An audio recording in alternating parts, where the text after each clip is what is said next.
Hello everyone, my name is Mirhamov and I'm a cognitive development therapist at the House of Child Development. Today we're going to work on how to teach a child to be a problem solver, to teach him words, to communicate with the surrounding, and to show intent. Now we are working on three basic concepts when we are talking about language. We are working on simplification, we are working that it will be repetitive, and we are working that it will be something that he can use. So we show bubbles, but the child sees bubbles every time, but what is the point of it? We need something that you will learn. If something bothers you, you need to know how to say it, or if you want to continue the game. So you're showing intention, what your intention, your emotions in a communication. Otherwise, you're teaching him the word of an object. That is okay, but we also need to teach what is behind it. So how do we do it? So what I like to do in my clinic is to use cones. So we give a child a cone, and then he's stacking them. And in one point, I will put my hand on it. So when he will try to do this, he won't be able to.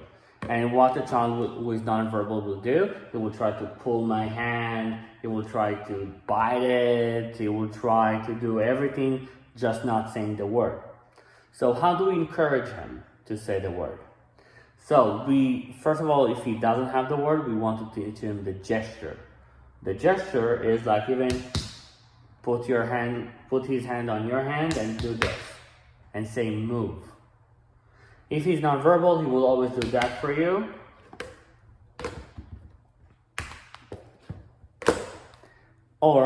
And every time that he does this, you say move.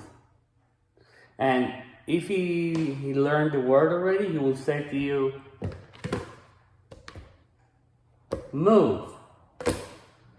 And then this is how we teach them how to use one word, but we teach them in a way that the child is learning through the intention. He knows that if something bothers me, if I can't do something and I see the other person, I can say move, and that person will move. Why do we do that? Because there is a basic concept in communication. It's called the triangle of communication. It's me, object, and you. So when we do that, we encourage the child to use eye contact to make sure that we are in the game and make sure that the object is here. We are using the triangle to make sure that that person is interested in a higher level of communication, is interested in what we have to say. Because if this is me, I'm not interested in doing the game, I'm interested in just completing the task, because you as a therapist told me to do the task. You as a parent told me, you need to stack this. Do I know what is the purpose of it? No. Do I care? No, because I know that, you know what, in the basic form, I think on, I'm getting an award after this. I'm getting something. I'm getting a candy after I will finish doing all of this stacking. Here you go, I finished. Now where's my candy? Did I learn something? Yes, I learned how to stack things to get things that I wanted. I'll tell you a story.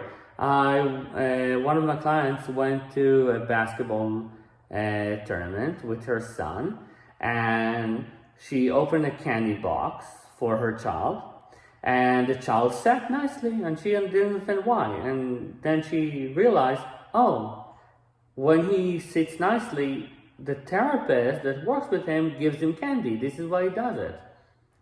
So she gave him candy.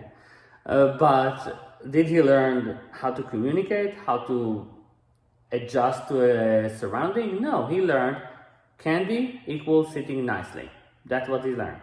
What we want to teach him when you go to a cognitive development therapist is, how do you fit in the surrounding? How do you manipulate the surrounding so you will enjoy it also? And that is the difference. If you have any questions, please contact us through our website, the House of Child Development, or you can also leave a comment on this video. Thank you very much.